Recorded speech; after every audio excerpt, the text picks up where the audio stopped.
قرآن کریم کا ایک ایک حرف، ایک ایک آیت انسان کی رشد و ہدایت کے لیے ہے۔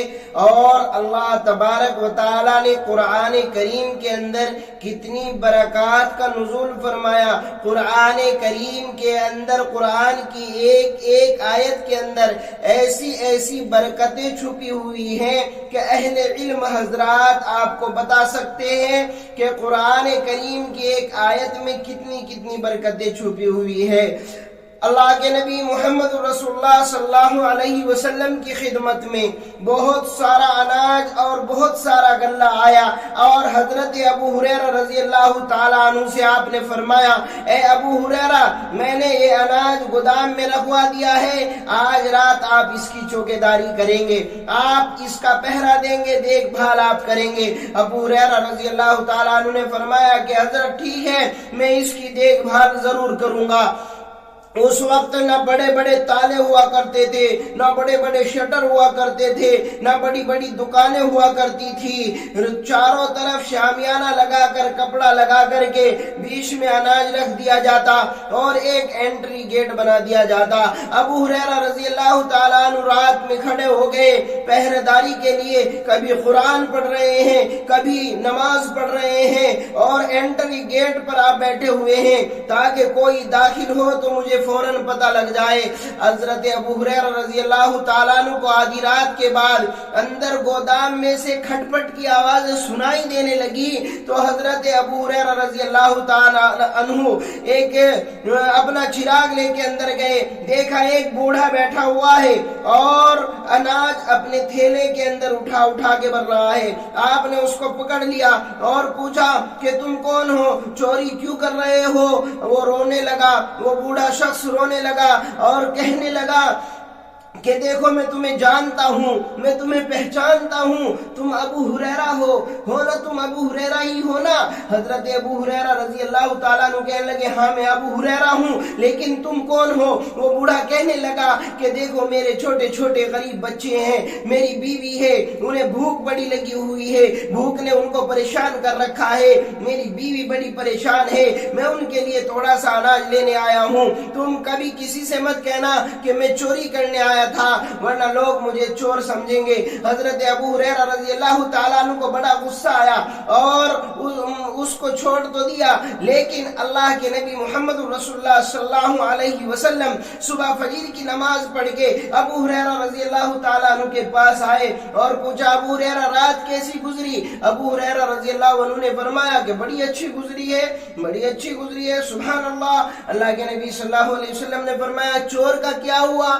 چور کا کیا ہوا؟ اللہ کے نبی صلی اللہ علیہ وسلم کی بات سن کر ابو ہریرہ سمجھ گئے کہ اللہ کے نبی کو پتہ چل گیا۔ آپ نے نظر جھکا لی میرے بھائیوں۔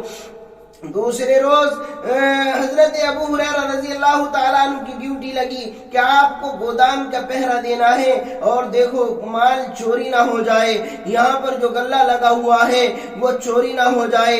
میرے بھائی حضرت ابو ہریرہ رضی اللہ تعالیٰ عنہ رات کے وقت میں قرآن پڑھ رہے ہیں، کبھی نماز پڑھ رہے ہیں، انٹری گیٹ پہ آپ نے پہرا جما رکھا ہے، تو آدھی رات کے بعد میں دیکھا کہ پھر کھٹ پھٹ کی آوازیں اندر سے آ رہی ہیں، تو دیکھنے چلے گئے کون ہے؟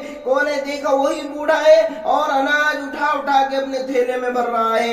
آپ نے پھر اس کو پکڑا، وہ پھر رونے لگا اور کہنے لگا کہ دیکھو ابو ہریرہ میں تمہیں جانتا ہوں، میں تمہیں پہچانتا ہوں، تم ابو ہریرہ ہو، لہذا میرے بیوی بچے بھوکے ہیں، بہت پریشانی کی حالت میں ہیں، کل رات سے کچھ کھایا پیا نہیں ہے، تو میں اپنے بیوی بچوں کے لیے کچھ غلہ لینے آیا ہوں، مجھے چھوڑ دو۔ ابو ہریرہ کو رحم آیا، غصہ بھی آیا اور اس کو چھوڑ دیا۔ اس کے بعد میں صبح پھر حضرت حضور پاک علیہ الصلوۃ والسلام تشریف لائے، پوچھا اے ابو ہریرہ چور کا کیا ہوا؟